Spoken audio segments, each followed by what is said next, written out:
দেশের অন্যতম জেলার সবচেয়ে বড় চামড়ার হাট পাকুটিয়া। ঈদ পরবর্তী পাকুটিয়া হাটে আশানুরূপ চামড়া উঠলেও বিক্রি কিনেছিল তুলনামূলক খুবই কম। গত বুধবার প্রথম হাটে ক্রেতা কম থাকায় রোববারের হাটে ভালো দামের আশায় চামড়া ফেরত নেয় মৌসুমী ব্যবসায়ীরা। কিন্তু এই হাটেও কাঙ্ক্ষিত দামে চামড়া বিক্রি করতে পারেনি তারা।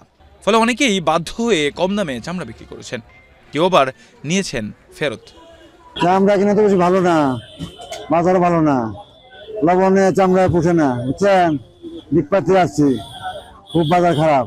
1000 টাকা কিনছি, 1000 বেশি কিনলে আবার একটু কমও কিনছি।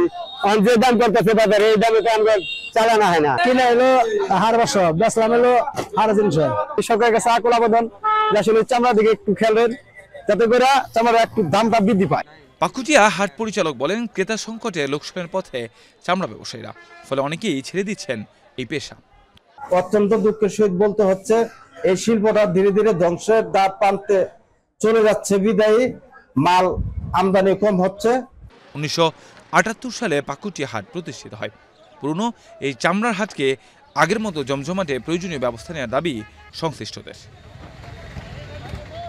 কাউসার আহমেদ, এশিয়ান টেলিভিশন।